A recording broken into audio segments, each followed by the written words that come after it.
Order your man to step aside or there will be violence. I choose violence.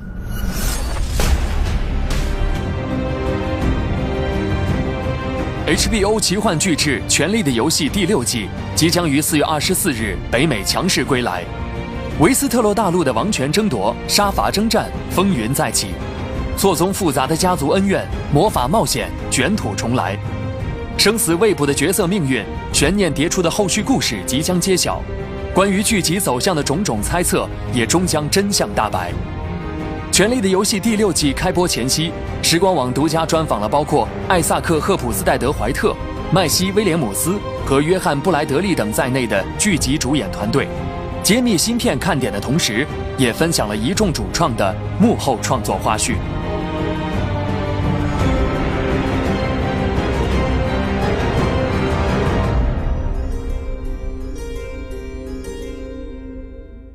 I don't think the show can ever really be what you call in any way predictable because David and Dan, they've done so many of these seasons now.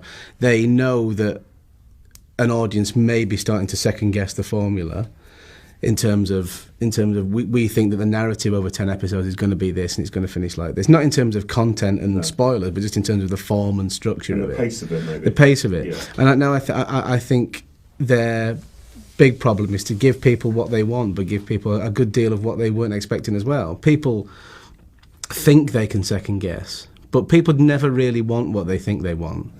You know what I mean? I do, yeah. Yeah, so it's just all about double crossing them, really. The fact that you know a certain amount of characters are going to go every year. I don't know what the average is, but 8 to 10 characters what are going to go every year. So you start every season knowing that, and yet every death is a shock. Yeah. I think that is absolutely brilliantly done, isn't it? It is. It's going to happen now. They're always ahead of you as writers. They get so emotionally invested in it. They genuinely mourn characters when they've gone, and I think that's what you want in terms of the pacing of it. Get rid of a character when people are loving them at their most, or when people have the greatest amount of hope for their future, is the most dramatically devastating way of doing it. Are you afraid? You should be. You're in the great game now, and the great game is terrifying. We are sinful creatures. We deserve death. We all do. One way or another, the gift will be given. One way or another, a face will be added to the whole.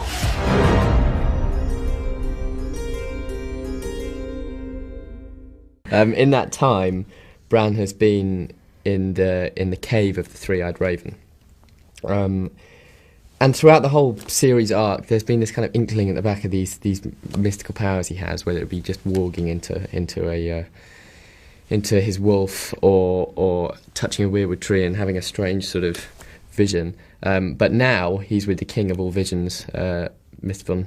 Max von Sydow, or aka the Three-Eyed Raven, who is teaching Bran how to hone his skills of green sight, which is the ability to harness the power of a weirwood tree to kind of see back in time or see forward in time.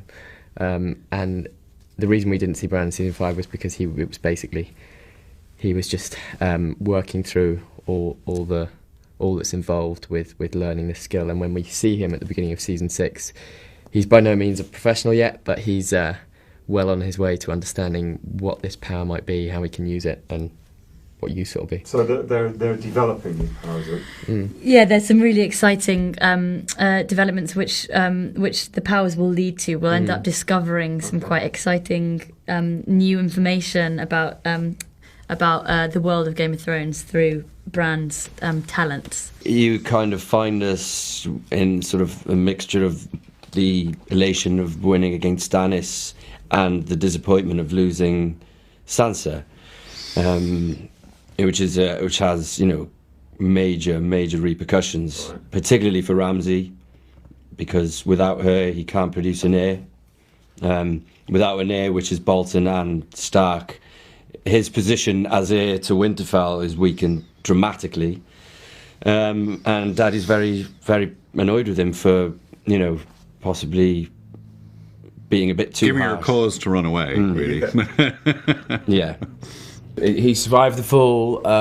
He is now in a place where he's sort of, I guess, in more of an assertive place. Good. Now that he's survived the fall. And from that point onwards, we just got to wait and see. We just don't know.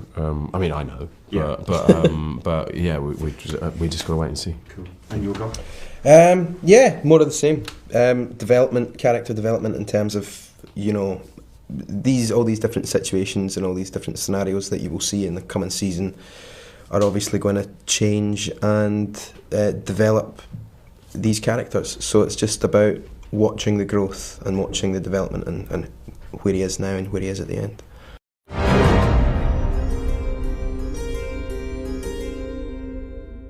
And it seemed for Arya, it's kind of a question of identity, isn't it? Yeah, and really how committed she is to her quest for vengeance. Yeah, no, actually, to becoming no one, to not having her own secret agenda, and she's got to leave all of that behind. She's got to leave all of her anger at the death of her father and mother and brother, and all of this. I don't know, all of this that she's worked up over the seasons, she's now got to let that go. And I guess this year you really find out whether she's willing to do that. Well, I find it very interesting how after season 2, a lot of fans thought that Jaqen was just a friend and he was helping her, and then season 5 it had already changed a little bit, because suddenly he wasn't too friendly with her. He was much more challenging, and season 6 this is going to continue. So and we still don't know if Jaqen's just helping her or if he has a secret agenda of his own, and what that is. So that's interesting. Cool.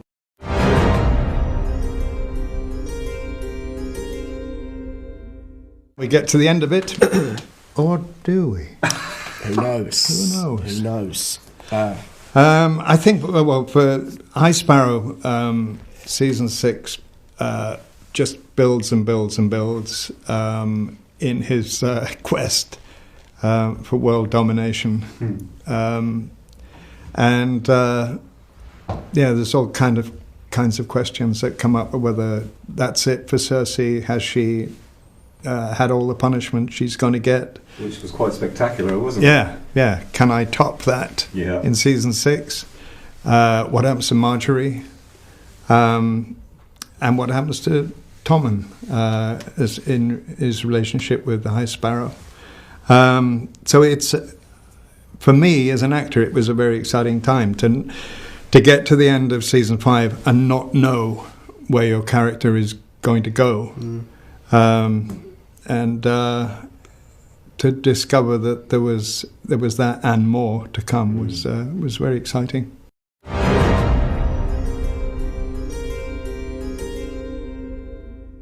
What can we tell you? So you've left us in season 5 with our lives, basically Melisandre and Davos's lives in turmoil. Our reason for living and our reason for being in the show is gone. So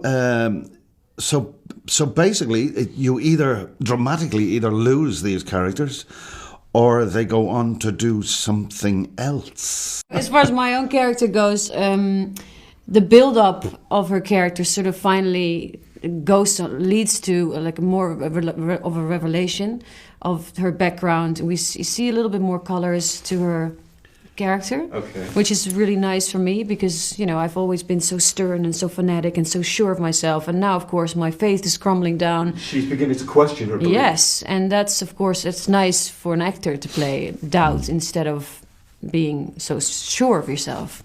I would imagine as well their relationship between the two characters is going to be put under a strain when Davos finds out about what happened exactly.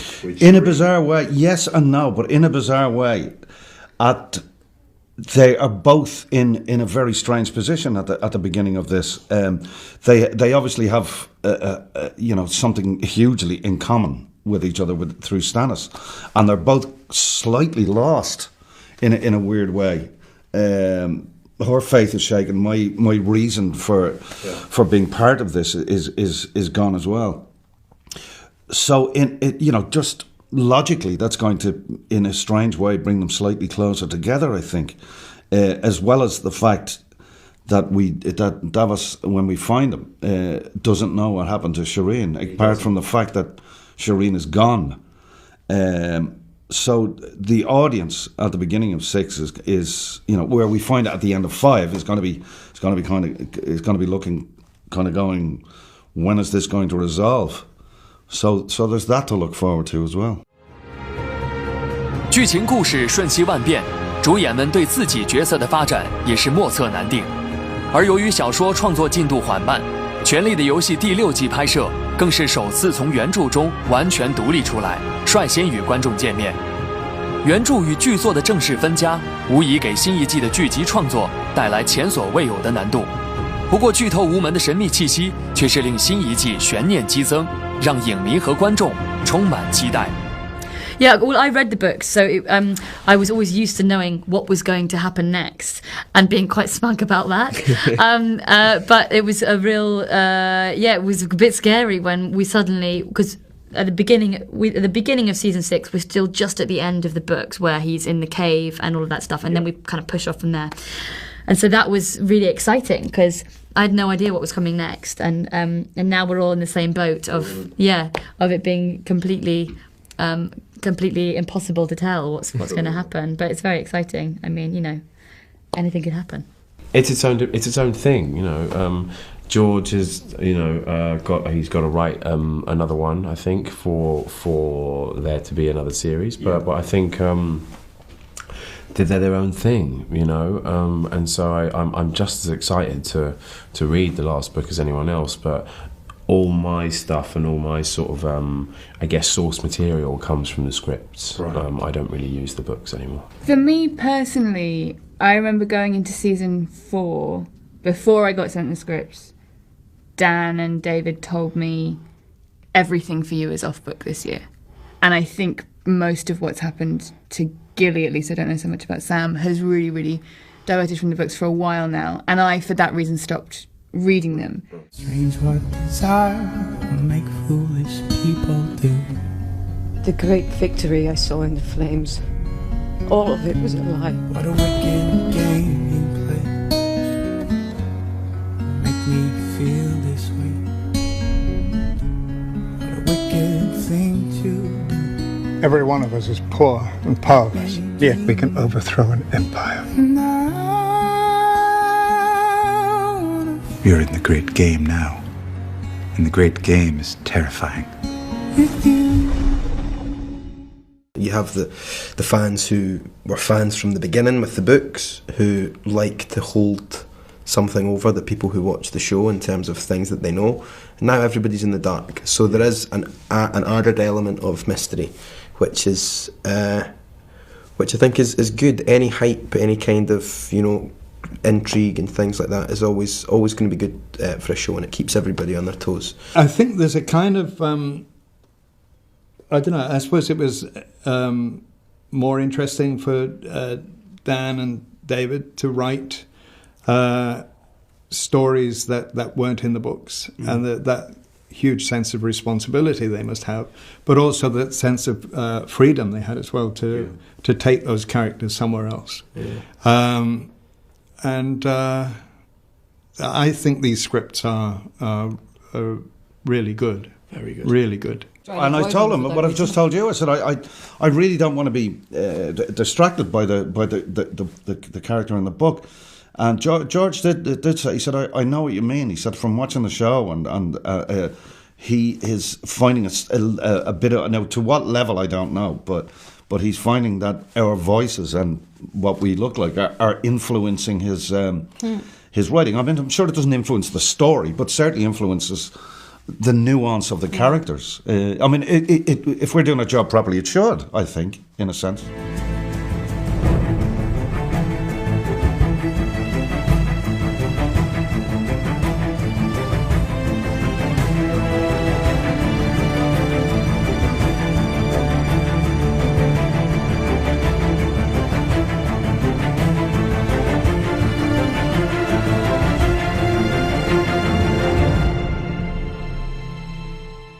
There was a huge crossover at the start just because, you know, we knew that we had that fan base of book readers, so we had to be faithful to them. But I think that now book readers have come to accept the show for what it is, and we've got a whole army of fans who are just show fans.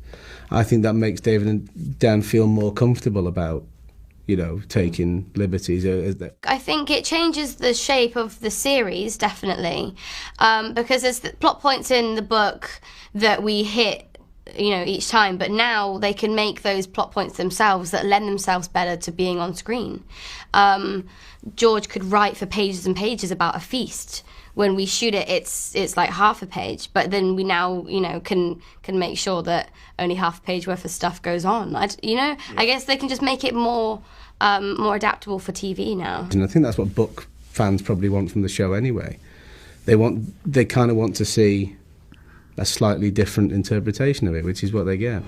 从改编经典 IP 到原创剧集故事，自2011年开播以来，《权力的游戏》这部现象级热剧早已成为了世界范围内粉丝们关注和热议的焦点。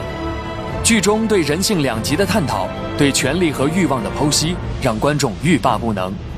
而身为亲历其中的主演团队，采访中聊起剧集创作，竟也如同粉丝一般兴奋和激动。 It's a really cool thing. Yeah, it's great. I never expected this to become so huge and to have such an impact on. It is a cultural phenomenon. It's There's no two ways about it. Oh, you can't open a newspaper without saying "game of coins" or "game of this" or whatever pun on the name of the show. I mean, and the coolest people watch it also. You know, Obama and Jack Nicholson and Martin Scorsese and you know, true, Snoop Dogg and all these people. It's a bizarre leveler. I mean, like in my house, I've everything from my 15-year-old right up to and we all watch it together. And I mean, I occasionally have to put the hand out in front of the child's eyes, but I don't want them seeing my ass or yours. I generally read what I feel anything that is related to my character would affect my character in any sense, and then anything else I save for when I sit down and watch it with my popcorn. Yeah. Do you guys have conversations about the way the show's going? Yeah, definitely all the time. I mean, we've got loads of time when we're not filming, when we're just sitting around waiting for things to happen. And Right. yeah, of course. We speculate all the time. Do you? That's my favourite thing to do, to chat with like fans about what their what's the word? Theories. Yeah, what their theories are for the show. Because we don't know the ending. No one tells us the Fans ending. always assume we know more than Right, they we- do, and we we only- just won't tell them. But it's not the case. I mean, We only know the series that we're shooting. So it's, yeah, that's my favourite thing to do. I love hearing what other people have to say about the show. And do you have theories about like whether you'll be the last Stark standing? No, just more theories about little things that we already know and like twists that we think are going to happen. And just characters that seem like underdogs where we all sit down and we go, yeah, but I think they're going to be around like last episode. And then we're like, yeah, actually, I think so. And you know it's going to happen, and it's still, because of the way it's filmed, you still react and go, wow, wow, wow. I mean, it does have that gasp oh factor when you watch it.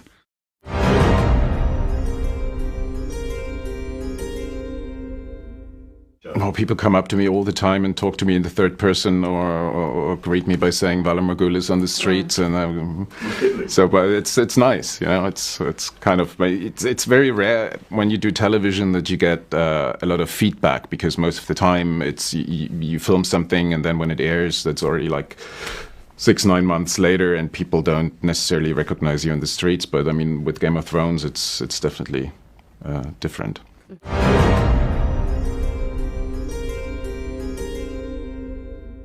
I was in a well-known donut franchise shop, Yeah, and what? And the guy who makes these donuts, he gave me a donut, like a free donut perk. And so I was going, oh, thank you very much. He said, I really like your show. I said, oh, thank you very much. That's very kind. Thanks for the donut. He went, yeah, I really love it. Your character, not so much. That's what he said. Well, I've got the donut now. Absolutely, I'm off. Yeah, but how many donuts would you have got if you were, I don't know, Brienne of Tarth or something? Oh, that's really... yeah. It's just so unfortunate the way that's worked out. He's given the least amount of donuts to the man that they appreciate the most.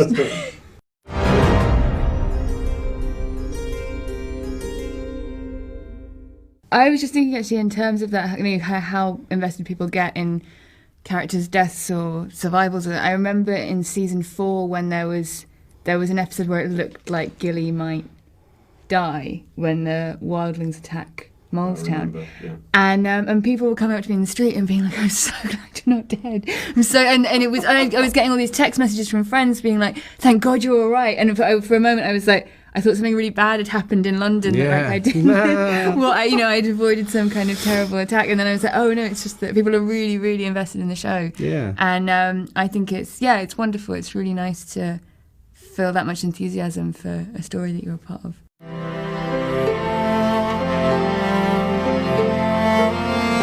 Last season was great. This season needs to be better, and it really never fails to live up to expectation. It was a very different season to the previous seasons, and there were moments where it felt like working on a completely different show. It's not like any other. This series is incredible.